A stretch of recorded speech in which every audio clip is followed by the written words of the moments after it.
Good morning everyone. Current affairs to MCQ की series में आज हम 13 नवंबर पे पहुंच चुके हैं और यहां पर the Hindu, Indian express, PIB के जो करंट अफेयर्स हैं उसको एमसीक्यू के थ्रू कवर किया जाएगा। This is brief introduction about me. My name is Prince Luthra, all India rank 577 from UPSC CSE 2014 batch. जो टॉपिक्स आज डिस्कस करने हैं उसको देख लेते हैं। सो प्रधानमंत्री भारतीय जन औषधि परियोजना के बारे में सबसे पहले हम डिस्कस करने वाले हैं। देन उसी से मिलता जुलता एक क्वेश्चन, उसी से रिलेटेड जेनेरिक ड्रग्स के बारे में हम देखेंगे। Insider trading economy of India का एक क्वेश्चन है, इसके बारे में जानने की कोशिश करेंगे। देन ज्योग्राफी रिलेटेड एक क्वेश्चन है, तुंगभद्रा रिवर की लोकेशन के बारे में भी एक एमसीक्यू डिस्कस करने वाले हैं। कोविशील्ड क्या है इसको जानेंगे। ऑपरेशन ग्रीन को डिस्कस करेंगे। स्वामी विवेकानंद के ऊपर भी आर्टिकल्स न्यूज़पेपर में दिए गए थे, उनके बारे में भी जानेंगे। हिस्टोरिकल क्वेश्चन है बट क्योंकि करंट अफेयर्स में मेंशन किया गया था तो हमारे लिए इंपॉर्टेंट हो जाता है। Then BADP border area development programme के ऊपर भी एक एमसीक्यू डिस्कस करने वाले हैं। मैती ग्रुप्स के बारे में ऑलरेडी यूपीएससी के अंदर क्वेश्चन पूछे जा चुके हैं, इसके ऊपर आर्टिकल्स दिए गए थे न्यूज़पेपर के अंदर, तो इसको डिस्कस करेंगे। And finally draft data centre policy के बारे में डिस्कशन करेंगे। सो अगर आपका कोई भी डाउट है तो टेलीग्राम के ऊपर आप मुझे कांटेक्ट कर सकते हैं। टेलीग्राम के ऊपर @prince_luthra पे डायरेक्टली जाकर आपका कोई भी प्रीलिम्स, मेन से इंटरव्यू को लेकर कोई भी डाउट है तो उसके कंसर्निंग आप मुझसे क्वेश्चन पूछ सकते हैं। And I hope I be able to solve your query. मैं आपकी क्वेरी जो है उसका आंसर कर पाऊंगा और आपकी प्रॉब्लम को दूर कर पाऊंगा। न्यू मेंबर्स को वेलकम कर लेते हैं जिन्होंने भी रिसेंटली हमें किसी न किसी टेस्ट सीरीज, वीडियो सीरीज के थ्रू ज्वाइन किया है। तो Kiran, Tarun, Nilanjan Ghosh, Shan Mohammed and Manish Kumar, welcome to the net mock. UPSC mock test की जो सीरीज है इसमें फ्री मॉक टेस्ट को आप अटेम्प्ट कर सकते हैं exam.netmock.com पे जाकर। इसका जो लिंक है वो नीचे डिस्क्रिप्शन में दिया गया है, इसे भी आप चेकआउट कर सकते हैं। अक्टूबर से ही हमने ये जो सीरीज स्टार्ट कर दी है ताकि जून आते आते आपकी जो प्रिपरेशन है वो अच्छे से हो जाए। चलिए, so will start with a quotation. Do one thing every day that scares you. Now this is a principle, अगर आप अपनी लाइफ में इसे अपना लेते हैं और हर एक दिन के अंदर एक ऐसी चीज करते हैं जो कि आपको डराती है, जो आपको स्केयर करती है। अब यूपीएससी के अंदर क्या चीज आपको स्केयर कर सकती है? यूपीएससी के अंदर आपको राइटिंग प्रैक्टिस स्केयर कर सकती है। यूपीएससी के अंदर आपको रिवीजन जो है वो स्केयर कर सकती है। या यूपीएससी के अंदर आपको daily newspaper the Hindu read करना, इंडियन एक्सप्रेस रीड करना, वो भी स्केयर कर सकता है। तो हर एक दिन एक ऐसी चीज करने की कोशिश करें जो आपको स्केयर करती है। फॉर एग्जाम्पल हो सकता है आपको कोई पर्टिकुलर सब्जेक्ट, वो एनवायरमेंट इकोलॉजी भी हो सकता है, वो ज्योग्राफी भी हो सकता है, साइंस एंड टेक्नोलॉजी भी हो सकता है। तो जो भी चीज आपको स्केयर करती है वो रोज एक चीज करने की कोशिश करें और इवेंचुअली क्या होगा, आफ्टर ये 365 डेज के बाद आपने 365 ऐसी चीजें कर ली होंगी जिनसे आपको कभी डर लगा करता था और इवेंचुअली आपका जो डर है उन चीजों के प्रति और ओवरऑल जो आपका एक फियर क्वोशंट होता है वो डिक्लाइन हो जाएगा चीजों के प्रति। तो अगर आप रोज ऐसी चीजें करते जाते हैं जिनसे आपको डर लगता है यूपीएससी की प्रिपरेशन के अंदर, तो डेफिनेटली आपका डर तो यूपीएससी एग्जाम के लिए खत्म होगा ही और इसके रिजल्ट को लेकर भी जो आपका डर होगा वो खत्म हो जाएगा। चलिए, जितने भी हमारी मॉक टेस्ट सीरीज हैं, वीडियो सीरीज हैं, उसके ऊपर दिवाली 50 जो है यहां पर कूपन आप अप्लाई कर सकते हैं to get the straight 50% discount. ये सिर्फ दिवाली जो हमारा फेस्टिवल है इसके दौरान ये डिस्काउंट रखा गया है, जिस अपॉर्चुनिटी का इस्तेमाल आप कर सकते हैं। चलिए, यहां पे जो मार्किंग स्कीम है वो आप देख लीजिए। आपको 6 या 6 से ज्यादा क्वेश्चन को करेक्ट करना है to be in the safe zone. Less than 6 अगर आपका स्कोर आता है तो आपको दोबारा से वीडियो को देख लेना चाहिए, दोबारा से इसे अटेम्प्ट कर लेना चाहिए ताकि नेक्स्ट टाइम जो सेकंड अटेम्प्ट आपका हो वहां पर आपका स्कोर 10 आउट ऑफ 10 होना चाहिए। फॉर एग्जाम्पल, फर्स्ट अटेम्प्ट में अगर आपका स्कोर 2, 3, 1 भी आता है बट नेक्स्ट टाइम जब भी आप अटेम्प्ट करते हैं तब आपका स्कोर स्ट्रेट 100% होना चाहिए। चलिए, फर्स्ट क्वेश्चन पे चलते हैं। फर्स्ट क्वेश्चन टॉक्स अबाउट प्रधानमंत्री भारतीय जन औषधि परियोजना। इसके बारे में पूछा गया कि बताएं कौन सी स्टेटमेंट आपकी करेक्ट है। तो सबसे पहले तो मैंने आपको बताया कि जो टॉपिक होता है आप उसको अंडरलाइन करें और जो डिमांड ऑफ द क्वेश्चन होती है उसको आप सर्कल में डालें। यहां पे 3 स्टेटमेंट्स दी हैं। पहली कहती है it's a campaign launched by department of pharmaceutical in 2008। ये एक ऐसे कैंपेन है जिसको किसने लॉन्च किया? डिपार्टमेंट ऑफ फार्मास्यूटिकल ने 2008 के अंदर इसे लॉन्च किया है, हो सकता है। Second, bureau of pharma PSU of India BPPI is the implementing agency of PMBJP. PMBJP की इंप्लीमेंटिंग एजेंसी कौन सी है? बीपीपीआई है, हो सकता है। Bureau of pharma PSU of India works under the ministry of health and family welfare. तो ये जो ब्यूरो ऑफ फार्मा है ये किसके अंडर काम करता है? Ministry of health and family welfare के अंदर ये काम करता है। सोचिए फिर डिस्कस करते हैं। चलिए, डिस्कशन करते हैं। उससे पहले एक बार देख लेते हैं कि न्यूज में क्यों था। तो यहां पे 18 फार्मा कंपनीज ऐसी हैं जिन्होंने कोalition किया है और ये 18 फार्मा कंपनीज जो हैं ये आती है वेरियस कंट्री से, जैसे कि चाइना से, बांग्लादेश से, साउथ अफ्रीका से, इंडिया से, जिन्होंने कहा है कि हम लोग जो कोविड-19 के लिए वैक्सीन बनाने का काम जो है, जो डोजेस देने का काम है, उस पूरे प्रोसेस को एक्सेलरेट करने की कोशिश करेंगे। खासतौर पे जो लो और मिडिल इनकम कंट्रीज है, वहां पर कोविड-19 के लिए जो इंटरवेंशन है, जो डोजेस देनी है, उसके लिए हम कलेक्टिवली काम करेंगे। इस वजह से हमारे यहां से प्रधानमंत्री भारतीय जनौषधि परियोजना का भी जिक्र किया गया था न्यूज के अंदर। अब आते हैं अपने क्वेश्चन के ऊपर। तो यहां पे अगर हम बात करें ब्यूरो ऑफ फार्मा की, ये पीएसयू है। Yes, it's a PSU of India, जो कि आती है ministry of chemical and fertiliser के अंदर। ठीक है, तो थर्ड स्टेटमेंट हमारी इनकरेक्ट हो जाती है। कॉमन सेंस ये कहती है bureau of pharma ministry of health के अंदर आना चाहिए, बट ऐसा नहीं है। It comes in ministry of chemical and fertiliser. इस वजह से आप सीधे ही आंसर पे पहुंच जाते हैं। रीजन भी थर्ड स्टेटमेंट जो हमारी थी, क्रूशियल स्टेटमेंट थी, अगर आपने उसको एलिमिनेट कर दिया, आप सीधे ही आंसर तक पहुंच जाएंगे। तो अब आते हैं पहली स्टेटमेंट के ऊपर। क्या 2008 में इसको लॉन्च किया गया था? तो यस, डिपार्टमेंट ऑफ फार्मास्यूटिकल के द्वारा प्रधानमंत्री भारतीय जनौषधि परियोजना को यूपीए गवर्नमेंट के द्वारा 2008 में लॉन्च किया गया था। और यहां पर 2015 में इस प्रोग्राम को फर्दर एनहेंस किया गया एनडीए गवर्नमेंट के द्वारा 2015 के अंदर। ठीक है, तो ध्यान रखिएगा, पहली स्टेटमेंट जो है वो करेक्ट हो जाती है। इसकी implementing agency BPPI, that is bureau of pharma PSU of India है। तो सेकंड स्टेटमेंट भी हमारी करेक्ट है। आंसर हमारा ए हो जाएगा। किस रीजन की वजह से न्यूज में थी वो भी मैंने आपको बता दिया। चलिए सेकंड क्वेश्चन को देखते हैं। सेकंड क्वेश्चन बात करता है जेनरिक ड्रग्स के बारे में। पूछा गया जेनरिक ड्रग्स के बारे में बताएं कौन सी स्टेटमेंट आपकी करेक्ट है, कौन सा कथन आपका सही है। पहली स्टेटमेंट कहती है it's a medication created to be same as an existing approved brand name drug in dosage from any. तो ये क्या होता है? बेसिकली जो एग्जिस्टिंग अप्रूव्ड ब्रांड की कोई ड्रग होती है, डोसेज के मामले में, डोसेज फॉर्म के मामले में और सेफ्टी के मामले में ये बिल्कुल उसी के तरीके की होती है। They tend to cost more than their brand name counterparts as they must repeat clinical studies. तो क्योंकि इनके अंदर क्लिनिकल स्टडीज को रिपीटेडली करना पड़ता है, इसलिए इनकी कॉस्ट जो होती है कंपैरेटिवली ज्यादा होती है। The manufacturer of these drugs compete directly on price. जो मैन्युफैक्चरर्स होते हैं इन ड्रग्स के, वो किस पे कंपीट करते हैं? प्राइसेस पे कंपीट करते हैं। सोचिए, फिर डिस्कस करेंगे। चलिए देखिए, इंडिया जो है वो जेनरिक ड्रग्स के लिए ही जाना चाहता है। जेनरिक ड्रग्स कौन सी होती है? बेसिकली अगर कोई ब्रांडेड ड्रग्स है, उसी से मिलती जुलती जो ड्रग्स होती है वो बनाई जाती है। मान लीजिए ब्रांडेड ड्रग का जो प्राइस है 1000 रुपीज है, तो जो आपकी जेनरिक ड्रग होगी वो उसी सोल्ट को यूज करके बनाई जाती है, लेकिन प्राइस उसका काफी कम होता है ताकि हर कोई उसको अफोर्ड यहां पर कर पाए। ठीक है, तो they tend to cost more. नहीं, ऐसा नहीं है, उनकी कॉस्ट ज्यादा नहीं होती। रादर ब्रांडेड जो प्रोडक्ट्स होते हैं उसी का ही एक lower down, strip down version होता है, जो कि काफी कम प्राइस में आपको अवेलेबल कराया जाता है। ठीक है, तो generic medicine tend to cost less than their brand name counter part. तो जो ब्रांडेड काउंटर पार्ट होते हैं उसके कंपैरिजन में प्राइस काफी कम रखा जाता है, क्योंकि इनको वो क्लिनिकल रिपीटेड स्टडीज नहीं करनी पड़ती, क्योंकि वो ऑलरेडी ब्रांडेड प्रोडक्ट ने कर ली है। तो जब एक बार वो स्टडीज ब्रांडेड प्रोडक्ट ने कर ली तो अब आपको करने की जरूरत नहीं है। इसी वजह से आपका जो प्रोडक्ट होगा वो काफी सस्ता बाहर निकल के आएगा। इसी वजह से जो जेनरिक ड्रग मैन्युफैक्चरर्स होते हैं वो अपने प्राइस के ऊपर कंपीट करते हैं, क्योंकि प्राइस इतना कम होता है। कोई 9.50 पैसा पे बेच रहा है, कोई 10 रुपीज में, कोई 10 रुपीज 50 पैसा में बेच रहा है। कुछ इस तरीके से प्राइसेस के ऊपर ये कंपीट करते हैं। थर्ड स्टेटमेंट हमारी ठीक हो जाती है। पहली स्टेटमेंट को देखते हैं, it's a medication created to be same as an existing approved brand name drug. तो यस, जो अप्रूव्ड ब्रांड नेम ड्रग जो होती है उसी के तरीके की ये मेडिकेशन क्रिएट करी जाती है।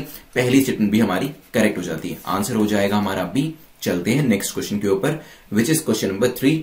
बात कर रहा है इनसाइडर ट्रेडिंग के बारे में। पूछा गया इनसाइडर ट्रेडिंग के बारे में बताइए कौन सी स्टेटमेंट हमारी करेक्ट है, कौन सा कथन हमारा सही है। ठीक है, इनसाइडर ट्रेडिंग आपने बहुत बार सुना होगा इकोनॉमिक सेक्शन के अंदर। अगर आप इकोनॉमिक टाइम्स पढ़ते हैं, नहीं भी पढ़ते तो द हिंदू, इंडियन एक्सप्रेस के इकोनॉमिक सेक्शन में आपने जरूर देखा होगा, या फिर अगर न्यूज सुनते हैं सीएनबीसी जैसे चैनल्स, तो यहां पर इनसाइडर ट्रेडिंग की बहुत ज्यादा बात होती है। बेसिकली ये होता क्या है, आपको किसी भी कंपनी को लेकर कोई इंपॉर्टेंट इंफॉर्मेशन जो थी वो पहले से पता चल गई, क्योंकि वहां के किसी एम्प्लॉय ने आपको इंफॉर्मेशन दे दी। उस इंफॉर्मेशन को यूज करते हुए आपने क्या किया, एक्स कंपनी जिससे परटेन करती हुई वो इंफॉर्मेशन थी उसकी इक्विटी शेयर्स के अंदर इन्वेस्ट कर दिया। ठीक है, तो हुआ क्या, बाद में इक्विटी शेयर्स की प्राइस बढ़ गई। क्यों? क्योंकि जब वो इंफॉर्मेशन आपको पहले ही पता चल गई थी, जब वो इंफॉर्मेशन मार्केट में एक्चुअल में आई, तो लोगों ने उन इक्विटी शेयर्स के अंदर इन्वेस्ट करना शुरू किया। इस वजह से प्राइस उन शेयर्स का बढ़ता गया। और क्योंकि इंफॉर्मेशन आपको पहले ही मिल चुकी थी गलत मीडियम्स को यूज करते हुए, तो वहां पर आपको हुआ काफी फायदा, क्योंकि सही टाइम पे आपने उस कंपनी के शेयर्स के अंदर इन्वेस्ट कर दिया। So this is the very crude way of explaining this. Insider trading के ऊपर 3 स्टेटमेंट्स हैं, देखते हैं क्या क्या कहती है। फर्स्ट कहती है it is the buying and selling of publicly traded company it is buying and selling of a publicly traded company share. तो कंपनी के शेयर को जब आप बाय और सेल करते हैं, so that is called insider trading हो सकता है। क्वेश्चन नंबर 3 को देखते हैं, जो कि इनसाइडर ट्रेडिंग के बारे में है। डेफिनेटली आपने न्यूज़पेपर में काफी बार इनसाइडर ट्रेडिंग के बारे में पढ़ा होगा। इनसाइडर ट्रेडिंग के बारे में पूछा है कि बताएं कौन सी स्टेटमेंट करेक्ट है। तो यहाँ पे पहली स्टेटमेंट कहते हैं इट इज बाइंग और selling of a publicly traded company share. Publicly traded company shares को जब आप सेल परचेज करते हैं उसे क्या कहते हैं, इनसाइडर ट्रेडिंग कहते हैं। It is undertaken by people who by virtue of their work have access to otherwise non public information. तो ये किसके द्वारा करी जाती है, ऐसे लोगों के द्वारा जिनके पास ऐसी इन्फॉर्मेशन होती है जो कि नॉन पब्लिक नेचर की, बेसिकली पब्लिक के पास जो इन्फॉर्मेशन अभी नहीं है। NCLT that is national company law tribunal जो है वो इसके ऊपर एक तरीके की वॉच रखता है कि इनसाइडर ट्रेडिंग होने ना पाए। सोचिए फिर डिस्कस करते हैं। चलिए सबसे पहले तो ये ध्यान रखिएगा, it is highly discouraged by SEBI, security exchange board of India, ताकि फेयर ट्रेडिंग, देखिए अगर इनसाइडर ट्रेडिंग नहीं होगी उसका जस्ट अपोजिट होता है फेयर ट्रेडिंग, तो ही फेयर ट्रेडिंग हो पाएगी मार्केट के अंदर। For the benefit of the common investor, SEBI चाहती है कि फेयर ट्रेडिंग और इनसाइडर ट्रेडिंग ना हो, इस वजह से ये चीज करी जाती है।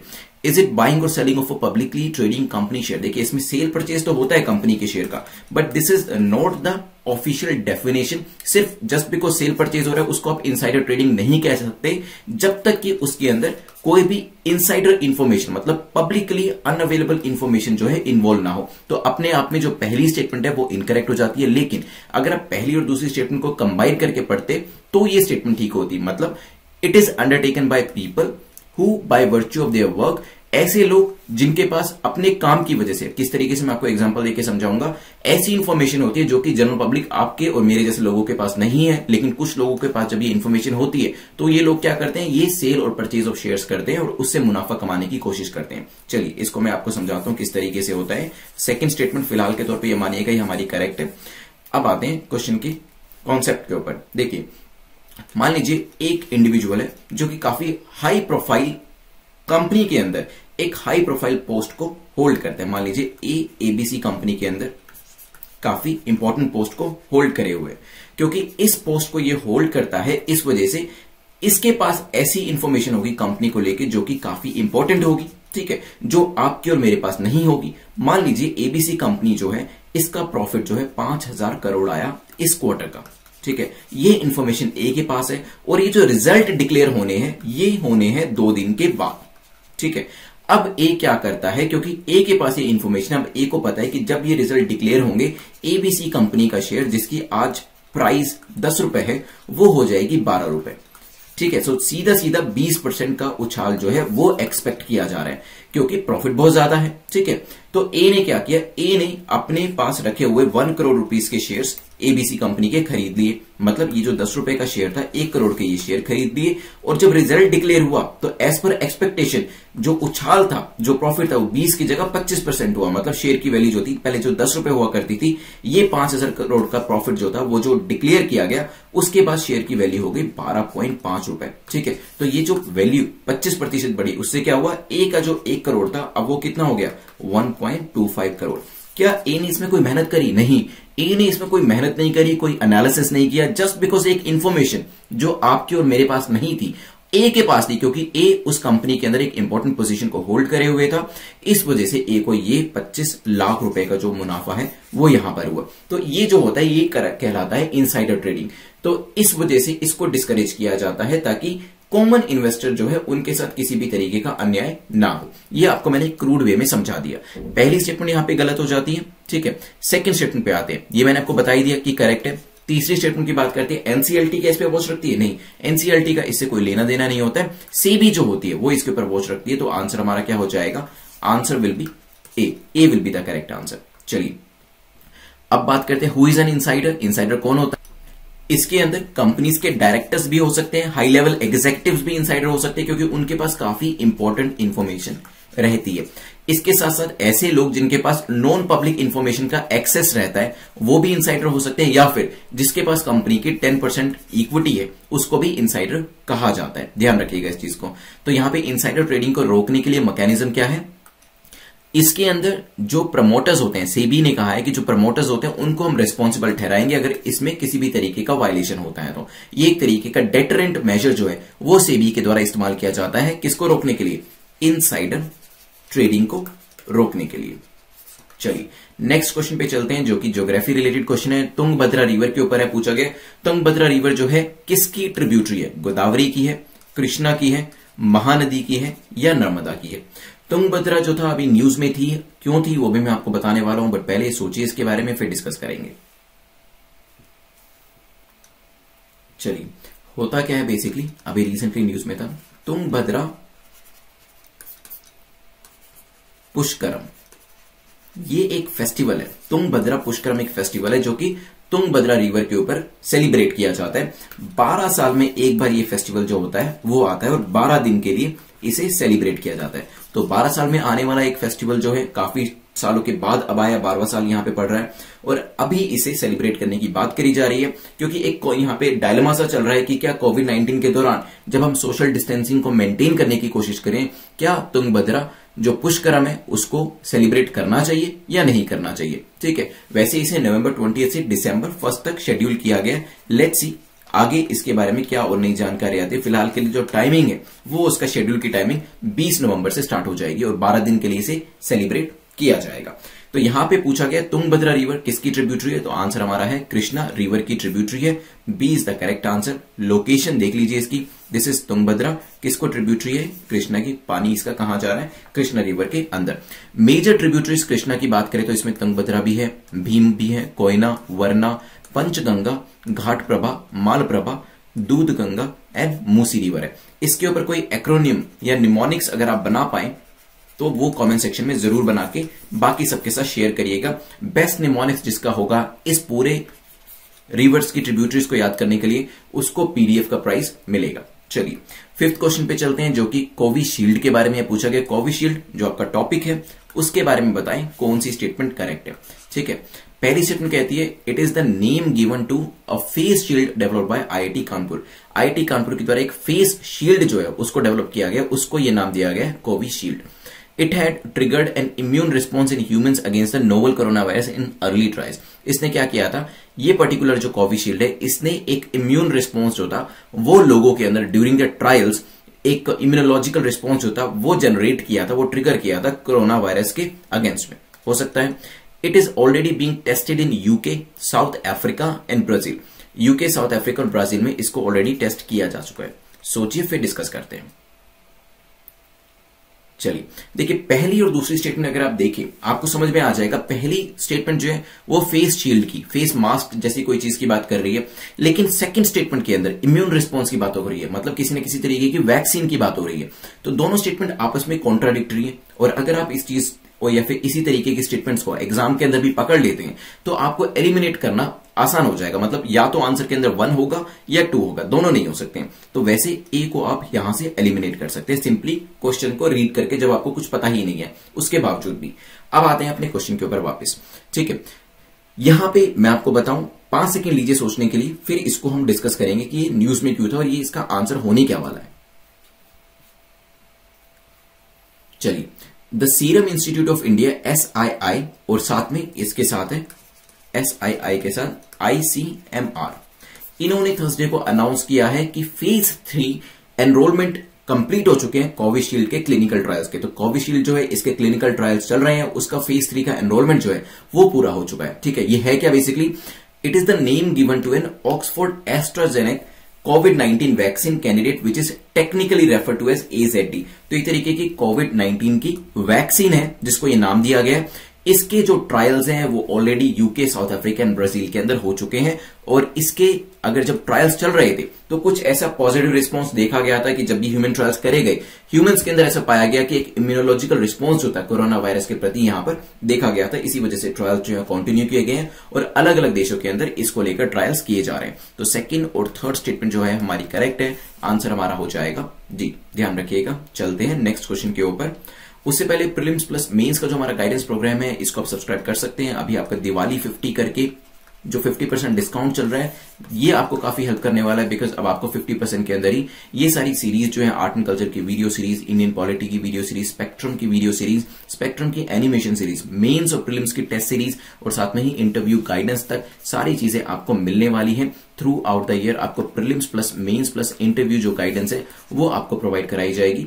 तो यहां पर आप इसको 50% डिस्काउंट में दिवाली 50 कूपन को यूज करके सब्सक्राइब कर सकते हैं। इसको आप exam.netmoc पे जाके सब्सक्राइब कर सकते हैं या फिर इसका लिंक नीचे डिस्क्रिप्शन में भी दिया गया, वहां पर भी जा सकते हैं, नहीं तो डायरेक्टली इस वेबसाइट पे जाकर भी आप इसे सब्सक्राइब कर लीजिएगा। चलिए क्वेश्चन नंबर 6 को देखते हैं। Which of the following ministry decided to provide 50% transport subsidy directly to the supplier and consignee. तो किस मिनिस्ट्री ने अभी डिसाइड किया है कि 50% transport subsidy, air transport subsidy basically provide करने की बात करी गई है, किसको? सप्लायर और कंसाइनी को। तो क्या मिनिस्ट्री ऑफ फूड प्रोसेसिंग ने ऐसा किया है, मिनिस्ट्री ऑफ सिविल एविएशन ने, मिनिस्ट्री ऑफ पेट्रोलियम ने या एमएचए ने? चलिए, तो recently ministry of food processing, the food processing industry ministry ने ये सोचा है कि 50% सब्सिडी एयर ट्रांसपोर्टेशन के ऊपर दी जाएगी नॉर्थ ईस्टर्न और हिमालयन स्टेट्स के अंदर। एयरलाइंस जो है वो प्रोवाइड करेगी transport subsidy directly to the supplier, consignee और agent by way of charging only 50% of the actual contracted freight charges. तो जो फ्रेट चार्जेस होंगे उसका ही 50% जो है वो चार्ज किया जाएगा, किससे? सप्लायर से, कंसाइनी से और एजेंट से। इसका मतलब जो बाकी के बचे हुए 50% है वो सब्सिडी के तौर पे दिए जा रहे हैं। ध्यान रखिएगा। तो आंसर हमारा क्या हो जाएगा? Ministry of food processing is the answer. ध्यान रखिएगा। न्यूज में क्यों था? क्योंकि गवर्नमेंट ने 50% सब्सिडी जो है एयर ट्रांसपोर्टेशन के ऊपर किस किस चीज के, फ्रूट्स हो गया, वेजिटेबल्स हो गए, नॉर्थ ईस्टर्न हिमालयन स्टेट्स के अंदर जब भी ट्रांसपोर्ट किए जाएंगे उसके ऊपर देने की यहां पर बात करी गई है। ठीक है, यहां पर जो गवर्नमेंट ऐसा कर रही है, ऑपरेशन ग्रीन स्कीम जो उनकी थी टॉप टू टोटल, उसके अंतर्गत ऐसा किया जा रहा है। इसके अंदर 41 नोटिफाइड फ्रूट्स और वेजिटेबल्स हैं from north eastern and Himalayan state, जो कि अदर प्लेसेस ऑफ इंडिया भी प्रोवाइड किए जाएंगे। और इसी पूरे ऑपरेशन ग्रीन स्कीम के अंदर ये सब चीजें जो है करी जा रही है। ध्यान रखिएगा। चलते हैं नेक्स्ट क्वेश्चन के ऊपर, which is question number 7। Consider the following statement with respect to Belur Math. Belur मठ को लेकर 2 स्टेटमेंट्स दे रखी हैं, 1 बाय 1 देखते हैं। पहली कहती है it is located on the west bank of the Hooghly river. ये हुगली रिवर के वेस्ट बैंक पे लोकेट करता है, हो सकता है। Belur Math is a monastery founded by Swami Vivekananda. ये जो पर्टिकुलर मोनेस्ट्री है स्वामी विवेकानंद के द्वारा फाउंड करी गई है। सोचिए, फिर इसको डिस्कस करते हैं। ध्यान रखिएगा, आपको इनकरेक्ट बताना है, करेक्ट नहीं बताना है। चलिए,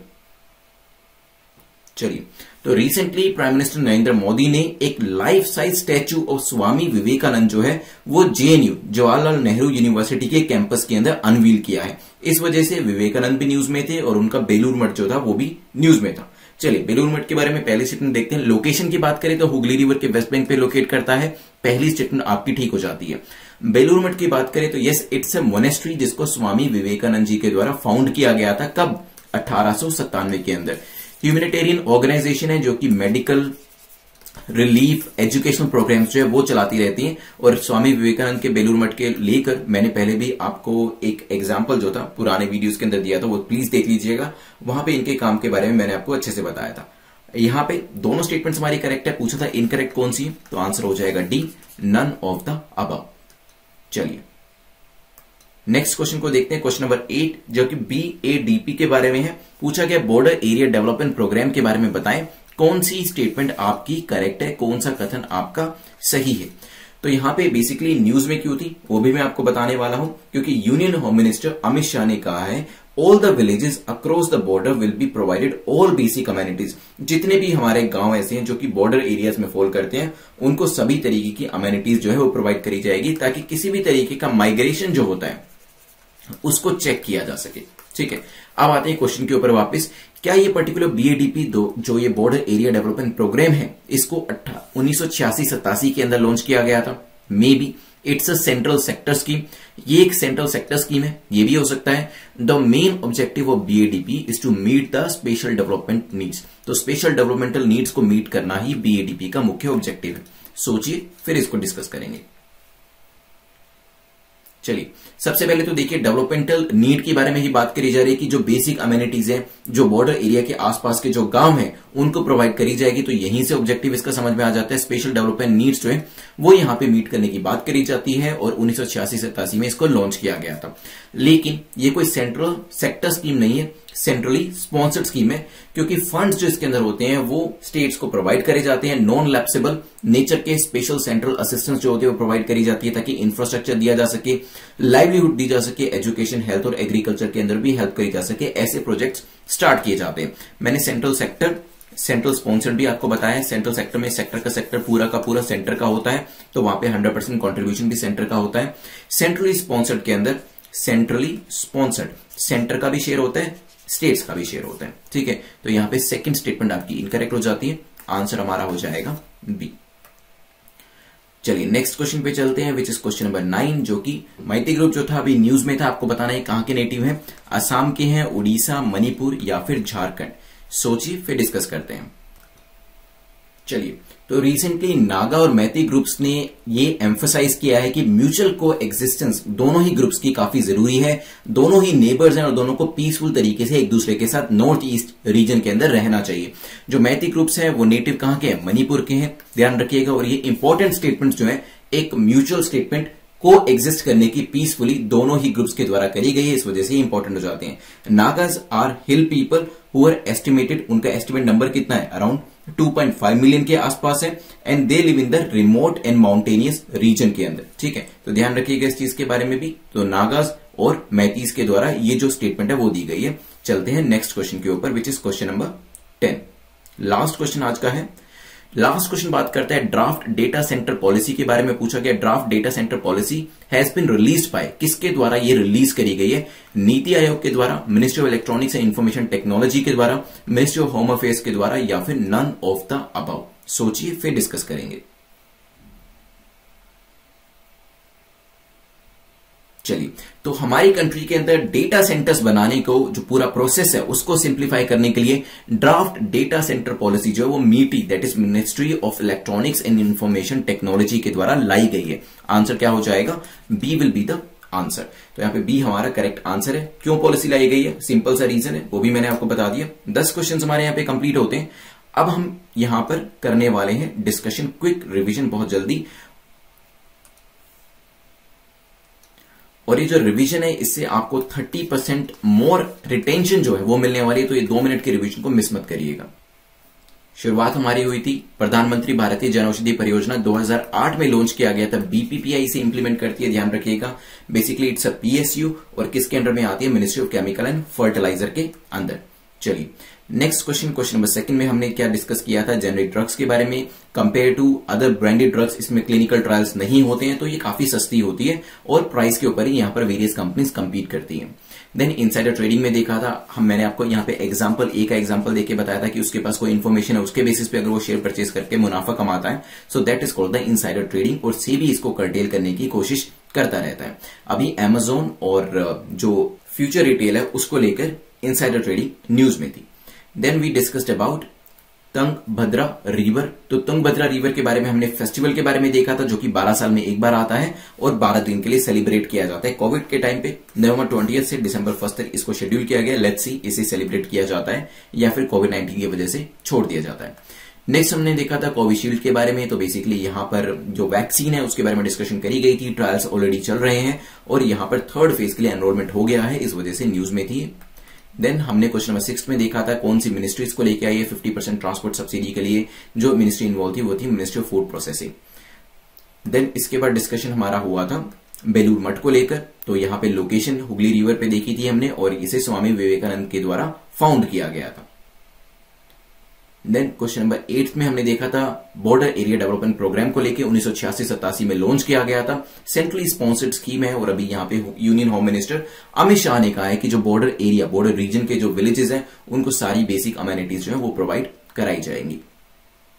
क्वेश्चन नंबर 9 में मैती ग्रुप जो है वो कहां से आता है, मणिपुर से, और यहाँ पे नागा और मैतीज ने एक कॉमन स्टेटमेंट जो है वो अपनी दी है ताकि पीसफुल कोएग्जिस्टेंस करी जा सके। लास्ट में क्वेश्चन नंबर 10 में हमने देखा था ड्राफ्ट डेटा सेंटर पॉलिसी के बारे में। Ministry of electronics and information technology की ये पॉलिसी है ताकि डेटा सेंटर्स बनाने में प्रॉब्लम ना हो हमारी कंट्री के अंदर। तो 10 क्वेश्चन हमारे यहाँ पे कंप्लीट हो गए। जो 30 डेज राइटिंग चैलेंज, ये हमने एक नई सीरीज स्टार्ट करी है खासतौर पे उन स्टूडेंट्स के लिए जो अपनी इंग्लिश को भी इंप्रूव करना चाहते हैं। तो इसके अंदर कोई भी मॉडल आंसर जैसी चीज नहीं है। देखिए यहाँ पे फोकस मॉडल आंसर के लिए नहीं है। अगर आपको मॉडल आंसर चाहिए तो वो हमारी जो 90 डेज का राइटिंग चैलेंज है वो आप ज्वाइन कर सकते हैं। 30 डेज राइटिंग चैलेंज उन स्टूडेंट्स के लिए जो कि अपनी मेन्स के लिए राइटिंग स्टाइल को इंप्रूव इंप्रूव करना चाहते हैं, साथ में जिनको लगता है कि इंग्लिश लिखने में उनको प्रॉब्लम होती है, टेंसेस जो होते हैं वहां पे वो गलतियां करते हैं, इंग्लिश लिखने में गलतियां करते हैं, या फिर उसके साथ सेंटेंस को बनाने में, सेंटेंस क्रिएशन में गलती होती है, इंग्लिश के टेंसेस में गलती होती है, उस चीज को अगर आप सुधारना चाहते हैं तो ये 30 डेज राइटिंग चैलेंज नवंबर का आप ले सकते हैं। नवंबर के बाद मंथ बाय मंथ हम आगे भी चलेंगे, इसके अंदर दिसंबर 2020 का, देन जनवरी से लेके जब तक आपका मेंस एग्जाम नहीं आता है, मंथली जो है हम ये राइटिंग चैलेंजेस जो है अपने कंटिन्यू रखेंगे, ताकि आपकी आंसर राइटिंग तो ठीक हो सके, एट द सेम टाइम जो इंग्लिश आप अपनी इंप्रूव करना चाहते हैं, अगर कहीं पे भी आपको डाउट होता है कि जो मैं इंग्लिश लिख रहा हूं वो सही भी लिख रहा हूं नहीं लिख रहा हूं, कहीं मेरी जो टेंसेज है उसमें या ग्रामर में तो कहीं गलती नहीं है, या फिर सेंटेंस क्रिएशन में तो कोई गलती नहीं है, उस तरीके की चीजों को हम यहां पर देखेंगे, उस तरीके की मिस्टेक्स आपकी ना हो उसको सुधारने की यहां पे कोशिश करी जाएगी, ताकि मेंस के अंदर आप एक फैंटास्टिक आंसर लिख के उसे क्रैक कर सके। चलिए, तो 10 क्वेश्चंस हमारे यहाँ पे कंप्लीट हो गए। प्रीलिम्स का जो आंसर आपको करना है बताइएगा, वायबिलिटी गैप फंडिंग क्या होती है कमेंट सेक्शन के अंदर, और मेंस का जो क्वेश्चन आपको आंसर करना है, people often say no regulation is the best regulation. काफी बार आपने स्टेटमेंट पढ़ी होगी न्यूज़पेपर के अंदर भी कि no regulation is the best regulation. जब आप किसी चीज को रेगुलेट नहीं करते वो अपने आप में एक बेस्ट रेगुलेशन होता है। Do you think is it a best practice when it comes to online media platform and streaming services? जब हम ऑनलाइन मीडिया प्लेटफॉर्म की बात करते हैं या फिर जो ऑनलाइन स्ट्रीमिंग सर्विसेज होती है, नेटफ्लिक्स है, अमेजॉन प्राइम है, इसके अलावा यूट्यूब प्रीमियम है, काफी सारे ऐसे ऑनलाइन प्लेटफॉर्म्स हैं जहां पर वेरियस चीजें आपको परोसी जा रही हैं, आपको लगता है कि वहां पर किसी भी तरीके के रेगुलेशन की जरूरत है या नहीं है? अभी इसके रिसेंटली इससे कंसर्निंग एक डिसीजन भी लिया गया है, उस डिसीजन को ध्यान में रख के ही आप इसका आंसर करिएगा कमेंट सेक्शन के अंदर। और अगर चाहें तो ये नवंबर वाली सीरीज के अंदर भी आप इसका आंसर कर सकते हैं, जिसमें आपके जो आंसर होंगे मैं ही इवेल्युएट करने वाला हूं, और साथ में ही आपकी जो इंग्लिश और राइटिंग स्टाइल है दोनों के ऊपर ध्यान देकर आपको फीडबैक देने वाला हूं। लास्ट टाइम जो क्वेश्चन पूछा था तो रिहाना खान ने इसका करेक्ट आंसर दिया। तो रिहाना खान, आप हमें नेटमॉक आईएएस के ऊपर मेल करके बताइएगा कि आपको जो पीडीएफ चाहिए वो हिंदी में चाहिए या इंग्लिश में। अपने मार्क्स को कमेंट सेक्शन में आपको जरूर लिखना है, ताकि आगे आने वाले टाइम में आप उसे इंप्रूव होता देख सके। और फर्स्ट अटेम्प्ट में मान लीजिए 0 मार्क्स भी है तो सेकंड अटेम्प्ट जरूर करिएगा। 9-10 जितना भी स्कोर करते हैं अपने स्कोर को, सेकंड अटेम्प्ट वाले स्कोर को भी साथ में जरूर लिख दीजिएगा। टेलीग्राम के ऊपर पीडीएफ आपको इसकी मिल जाएगी, साथ में आपको @prince_luthra मेरा जो एड्रेस है वो भी पता है, ताकि किसी भी तरीके की आपकी पर्सनल क्वेरी का भी जवाब दिया जा सके। बेल आइकन को प्रेस करके ऑल बटन को प्रेस करना काफी जरूरी है, ताकि आपको नोटिफिकेशन जो है वो मिल सके। Thanks for watching, see you tomorrow.